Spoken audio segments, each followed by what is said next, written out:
तो दोस्तों, कहानी शुरू करने से पहले आप लोगों से एक निवेदन है, वीडियो को एक लाइक और चैनल को सब्सक्राइब जरूर करना। तो चलो कहानी को शुरू करते हैं। एक समय की बात है, एक गुरु और एक शिष्य किसी गांव से गुजर रहे थे। काफी देर चलने के बाद उनको प्यास लगने लगी, तो वह एक खेत पर जा पहुंचे। खेत बहुत बड़ा और उपजाऊ था, लेकिन उस खेत को देखकर लगता था कि उसका मालिक उस खेत पर ज्यादा ध्यान नहीं दे रहा था। वहाँ पर एक झोपड़ी थी। उन दोनों ने झोपड़ी के दरवाजे को खटखटाया तो अंदर से एक आदमी निकला और साथ उसकी पत्नी और बच्चे बाहर निकले। सभी ने फटे पुराने कपड़े पहने हुए थे। गुरुजी ने बहुत ही विनम्र निवेदन किया, क्या हमें पानी मिल सकता है? किसान ने उन दोनों को पानी पिलाया। पानी पीने के बाद गुरुजी ने बोले, आपका खेत बहुत बड़ा है, लेकिन क्या आप इसमें कोई फसल नहीं उगते? किसान बोला, नहीं। गुरुजी बोले, तो आप लोगों का गुजारा कैसे चलता है?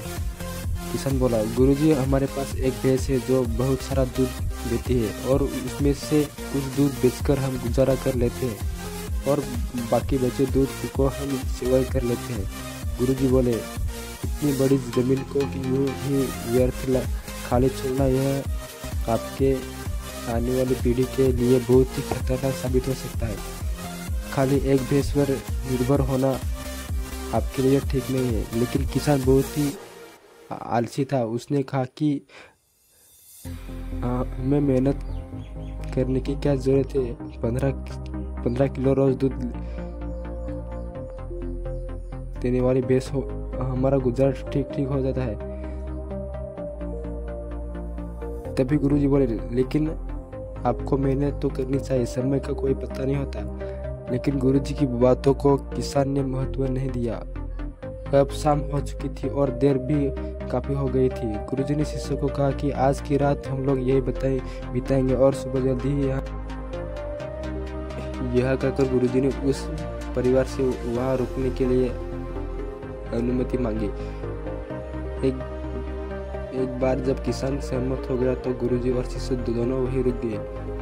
बाद में आधी रात को गुरुजी ने शिष्य को जगाया और बोले, चलो हमें इसी वक्त यहाँ से आगे के लिए निकलना है और साथ ही इस परिवार की भैंस को साथ लेकर जंगल में छोड़ देते हैं। शिष्य ने अपने गुरुजी की बात सुनकर आश्चर्य हुआ। गुरुजी ने उसको सही मार्गदर्शन करना सिखाया था। आज वही गुरुजी किसी के साथ बुरा करने को बोल रहे हैं, लेकिन क्या करें, उससे गुरुजी की बात को तो मानना ही था।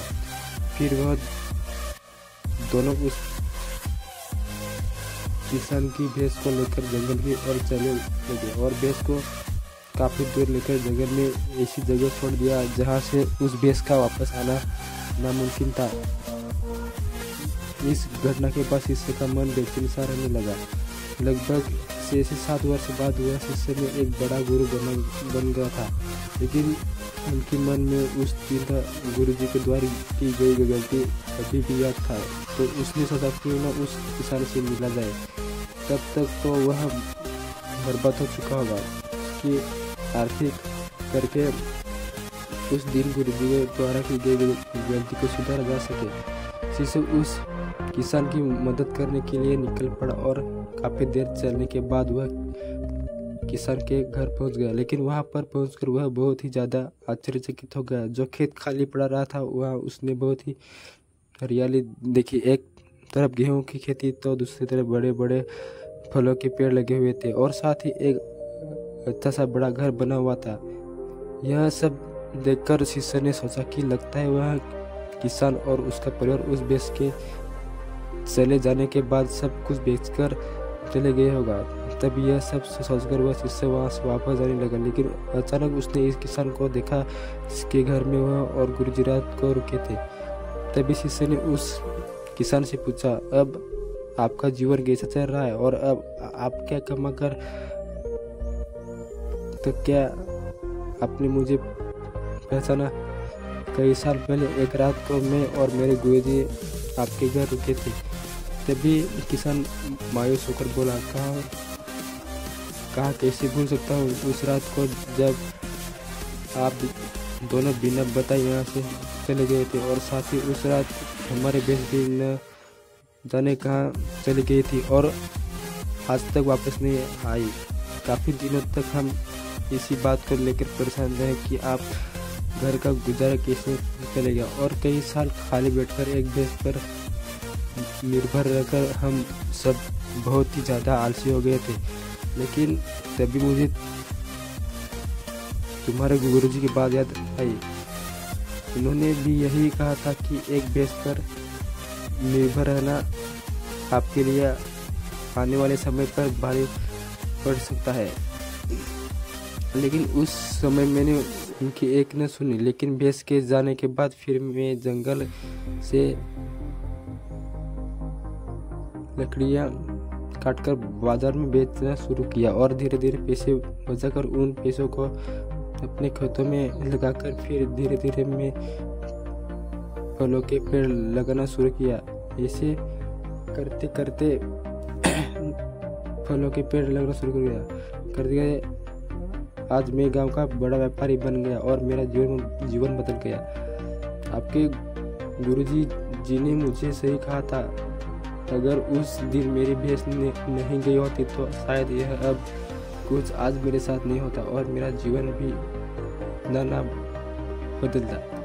यह सब सुनकर शिष्य बोला, लेकिन यह सब तो आप पहले भी कर सकते थे। किसान ने कहा, बिल्कुल कर सकता था, लेकिन उस समय मेरा काम बिना मेहनत के चल रहा था और मुझे कभी लगा कि मैं यह काम करने में भी सक्षम हूँ। इसलिए मैंने कभी कुछ अलग करने की कोशिश भी नहीं की। लेकिन जब मेरे पास कोई और चारा नहीं था तो मुझे लगा कि मुझे कोई और दूसरा काम शुरू करना चाहिए जिससे मैं अपने परिवार से अच्छे से पालन पोषण करूं। तब मैंने अपने मन में ठान लिया कि अब तो कुछ करना ही है और जो भी करूंगा पूरी मेहनत से करूंगा और पूरी ईमानदारी से करूंगा। इसी तरह आज मैं सफलता के इस मुकाम पर हूँ। दोस्तों कहानी ज़िंदगी में इस देश की तरह कोई रुकावट तो नहीं है जो आपको एक अच्छी ज़िंदगी जीने से रोक रही है।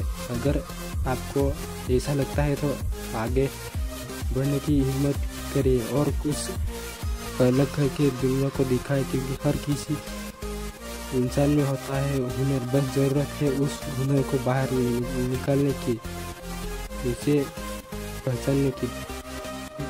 उम्मीद करते हैं आपको ये कहानी अच्छी लगी, और अच्छी लगी होगी तो एक लाइक और चैनल को सब्सक्राइब जरूर करना। धन्यवाद।